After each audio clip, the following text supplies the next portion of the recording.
सारी दुनिया ईरान से भीख मांग रही है। कैसे? एक भिखारी है, लगातार बात कर रहा है। कल तक उसके लीडर के मारे जाने पर यह बोला भी नहीं था, अब गया है। कितनी जिल्लत के साथ गया होगा। और आपको बता दूं कि फ्रांस और इटली बहुत उछल रहे थे, खासकर फ्रांस। खबर यह है, आपकी स्क्रीन पर ध्यान से देख लीजिए।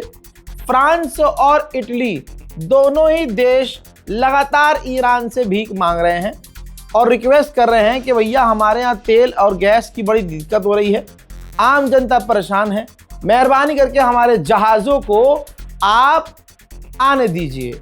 अब देखिए, दुनिया लाइन लगा चुकी है ईरान से भीख मांगने के लिए। हमारे मोदी जी भी हैं। जी हाँ, जिस मोदी ने कल तक ईरान से बात नहीं की थी, भाई 4 बार भारत सरकार बात कर चुकी है। ये बात करते हैं और गोदी मीडिया स्ट्रेट ऑफ हॉर्मुज खोल देता है। भारत के लिए खुल गया स्ट्रेट ऑफ हॉर्मुज। भाई उधर IRGC धमकी दे देता है कि जो भी अमेरिका के एलाइज हैं सब पे ले जाएंगे। और सारी दुनिया जानती है कि इजराइल से सबसे आखिर में ये जंग से पहले मिलकर कौन आया, उसके हाथों से फर्जी मेडल कौन पहन के आया, इजराइल को अपना बाप दादा परदादा बता के कौन आया, सारी दुनिया के सामने है। तो भले ही ईरान सामने से हमसे नरमी से पेश आ रहा है, लेकिन क्या उसका दिल इस मोदी सरकार के लिए, धोखेबाज दोस्त के लिए साफ होगा? सबसे बड़ा सवाल है और यहां समझने की जरूरत है। दोस्तों, भारत के दर्जनों जहाज अभी फंसे हुए हैं।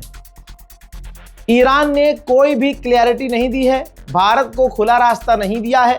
लेकिन हाँ, ये क्लियर है कि भारत लगातार कांटेक्ट में है, क्योंकि भाई भीख मांगने वालों की लाइन लगी हुई है सारे। और मैं यहाँ पे कह रहा हूँ कि अगर मोदी जी इतने ही दमदार हैं, एक अरबी चूरन ने कहा था कि अगर मोदी जी बात कर लें एक बार और एक बार कह दे कि जंग खत्म करो, सब खत्म हो जाएगा।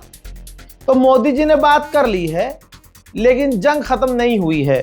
तो वो जो अरबी था, उसको मुझे पेशाब पिलाना है, उसका दिमाग साफ करना है पेशाब पिला के। तो उसे पकड़ो और उससे पूछो कि मोदी जी ने तो कर ली बात, हमारी पूरी गवर्नमेंट कंटिन्यू टच में है ईरान के, लेकिन न ईरान हमें परमिशन दे रहा है, न ईरान जंग रोक रहा है। ये मोदी जी की पावर को घोप घोप हो गया है क्या? ये तो सच्चाई है। लेकिन आपको अपडेट दे दूं, इस वक्त लगातार ईरान और भारत के बीच बात चल रही है, जहां पूरी दुनिया ये देख रही है कि हमारे देश का प्रधानमंत्री मोदी डोनाल्ड ट्रंप के टैरिफ के डर से डर जाता है कि वो टैरिफ लगा देगा।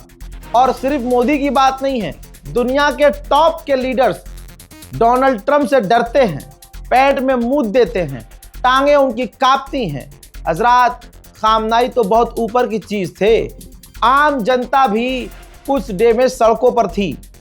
ईरान में बमबारी हुई, एक महिला शहीद हो गई, उसकी लाश के ऊपर ईरान का झंडा डाला गया तो वो ईरान का झंडा खून में तरबतर हो गया। जी हाँ, लेकिन फिर भी रैली ना रुकी। उस महिला के घर वालों ने तब भी कुछ के लिए, बैतुल मुकद्दस के लिए आवाज उठाई, जहां सारी दुनिया ये जानती है कि जरा सा कुछ होता है, अगर पता चल जाए कि यहाँ हमला होने वाला होता है तो भगदड़ मच जाती है। लेकिन कत्ल के बाद, हमलों के बाद भी सोचिए, अमेरिका इजराइल के जो टॉप के लीडर हैं वो गायब हैं, पब्लिक डोमेन में नहीं आ रहे हैं। इजराइल बंकर से बाहर नहीं निकल रहा है, नेतन्याहू बंकर से बाहर नहीं निकल रहा है। लेकिन अल्लाह अकबर, ईरान के ये हैं जुडिशरी चीफ, सबसे बड़े जज, भाई पब्लिक के बीच हैं, आम लोगों के बीच है। भाई आप देखो, आम लोगों के बीच है। और जब वो इंटरव्यू दे रहे थे तो बमबारी हो रही थी। देखिए पूरा वीडियो।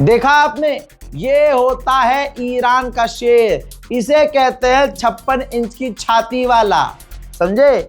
कभी डॉक्टर के कपड़े पहन के फोटो खिंचा लिए, कभी फौजी के कपड़े पहन के फोटो खिंचा लिया, कभी सरदार बन गए, कभी तुम अजीब मेरा मुंह औकात तुम्हारी। खाली फोटो खिंचवा लेने से कोई सुपर हीरो नहीं हो जाता है, शक्तिमान नहीं हो जाता है। ये देखो शक्तिशाली किसे कहते हैं। ये देखिए ईरान के सड़कों पर पेज़ेश्कियान, ईरान के राष्ट्रपति, पूरी दुनिया में तारीफ हो रही है। आज दुनिया देख रही है कि जिगरा किसे कहते हैं। ये होता है जिगरा। ऊपर से बमबारी हो रही है और हैंड टू हैंड हो रही है, और नीचे ईरान का राष्ट्रपति आम लोगों से हाथ मिलाता हुआ उस रैली में, कुछ डे की रैली में, बैतुल मुकद्दस की आज़ादी वाली रैली में शामिल हुआ। यही नहीं भाई, विदेश मंत्री अब्बास अरागची, भाई साहब देखो चेहरे पर कोई टेंशन नहीं, पब्लिक डोमेन में, खुले आसमान में ऊपर फाइटर जेट घूम रहे हैं, मिसाइलें दाग रहे हैं, अमेरिका और इजराइल बमबारी कर रहे हैं, चेहरे पे कोई शिकन नहीं, मुस्कान में कोई कमजोरी नहीं, आंखों में कोई खौफ नहीं, बल्कि एक सुकून है चेहरे पर। और वो मीडिया से भी बात कर रहे हैं।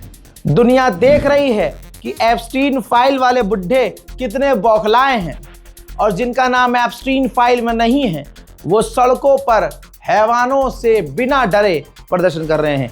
एक महिला मीडिया से बात कर रही थी और उसी वक्त इजराइल ने हमला कर दिया।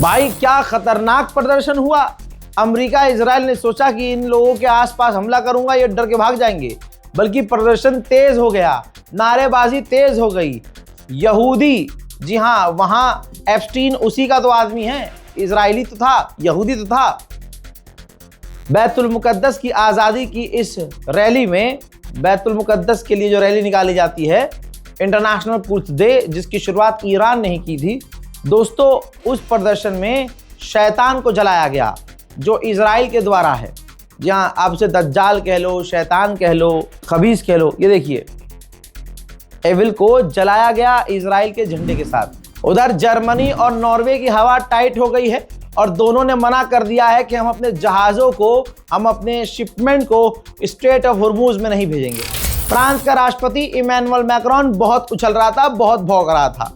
फ्रांस की फौज का जो अड्डा है इराक में, इराक के लड़ाकों ने उसे उड़ाया और ईरान के शाहिद ड्रोन को इस्तेमाल किया हमला करने के लिए, जिसका रिजल्ट यह है कि आपकी स्क्रीन पर ये वही शख्स है, फ्रांसीसी फौज का फौजी, जो ईरान के शाहिद ड्रोन से मारा गया है।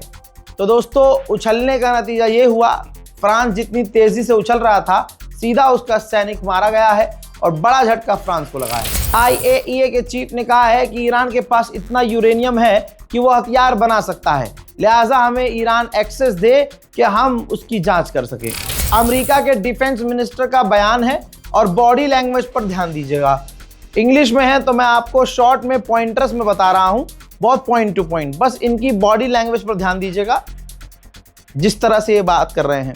इन्होंने अपने लेटेस्ट बयान में कहा कि हमने ईरान को बर्बाद कर दिया है, ईरान एग्रेशन में, बौखलाहट में स्ट्रेट ऑफ हॉर्मुज पे हमले कर रहा है, आप टेंशन मत लीजिए, हम उन्हें देख लेंगे।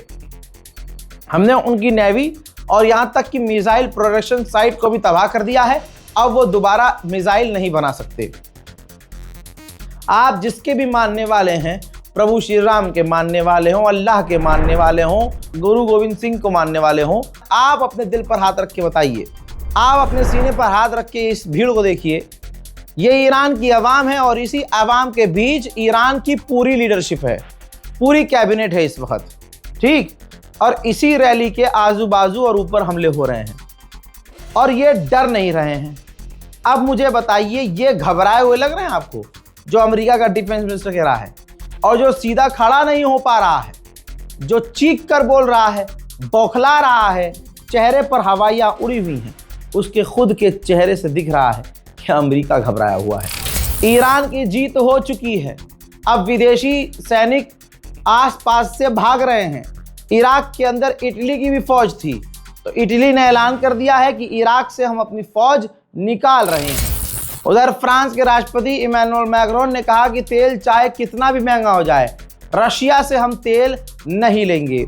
उम्मीद करता हूं कि पुतिन तक ये बात पहुंची होगी और इंशाल्लाह जब ये तेल और गैस के दाम बढ़ जाएंगे फ्रांस के यहाँ, तो उम्मीद है कि ये जाएगा रशिया से और रशिया मुंह पर लात मारकर भगाएगा। जैसे एक और देश के नेता के मुंह में मूता है पुतिन ने, ये कहते हुए कि पहले डिस्काउंट दे रहे थे, अब तुझे कोई डिस्काउंट नहीं है, चल निकल।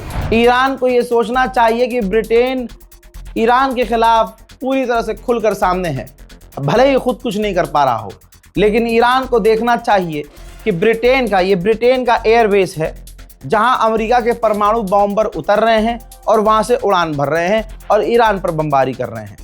ईरान को सोचना होगा कि अगर सिर्फ ज़मीन इस्तेमाल करने की वजह से आप अरबों पर बमबारी कर रहे हैं, तो फिर ब्रिटेन की भी ज़मीन का इस्तेमाल हो रहा है और ईरान पर बमबारी करने के लिए परमाणु बॉम्बर ब्रिटेन के हवाई अड्डों से उड़ान भर रहे हैं, मिलिट्री बेस से उड़ान भर रहे हैं, तो फिर ब्रिटेन को क्यों बख्शा जा रहा है। उधर दुबई का तो दूध ही निकाल दिया ईरान ने।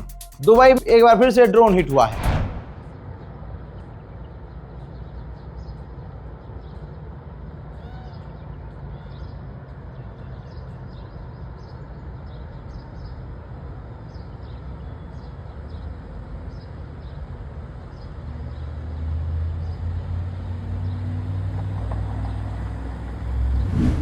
आज बैतुल मुकद्दस की आज़ादी के लिए इंटरनेशनल कुड्स डे, जिसकी शुरुआत ईरान ने की, पूरी दुनिया में इसकी धमक देखी गई।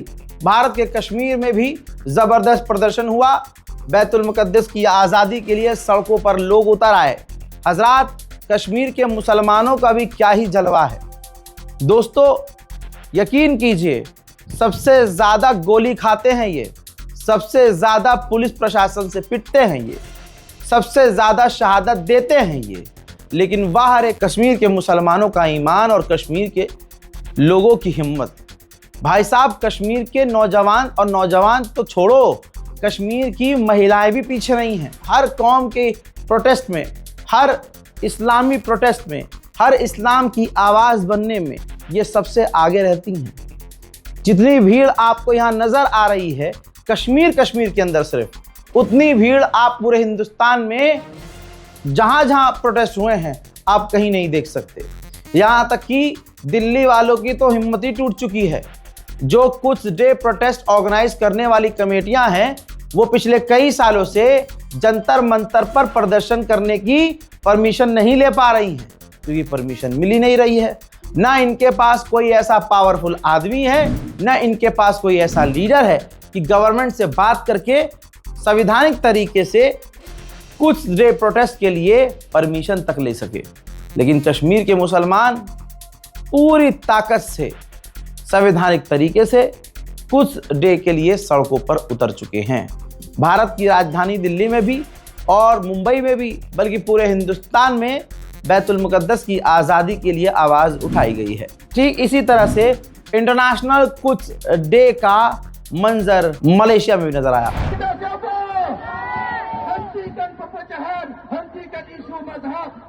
isu agama, siapa saja, apa saja agamanya, apa saja mazhabnya, seandainya mereka menentang syaitan Yahu Iblis dan juga menentang syaitan akbar Amerika, kita perlu memberikan sokongan dan dukungan kepada। मोहतरम हजरात, इस रिपोर्ट को शेयर कीजिएगा, अपनी राय comment में लिखिएगा। याद रखिएगा, अभी मोदी सरकार ईरान से बात कर रही है, ईरान ने कोई परमिशन नहीं दी है। ईरान परमिशन देगा तब हमारे जहाज निकलेंगे।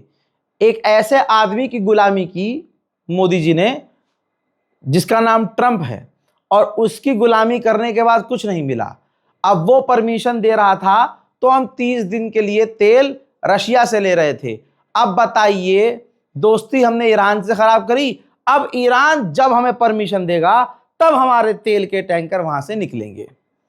दोनों तरफ आज अपने दोस्त से भी परमिशन लेनी पड़ रही है, और जो वो हराम का जाना बैठा है जो भारत का अपमान करता रहता है, उसके दबाव में तो मोदी रहते ही हैं। दोनों तरफ से गुलामी। इस रिपोर्ट को शेयर कीजिए, दुआओं में याद रखिए। जय हिंद।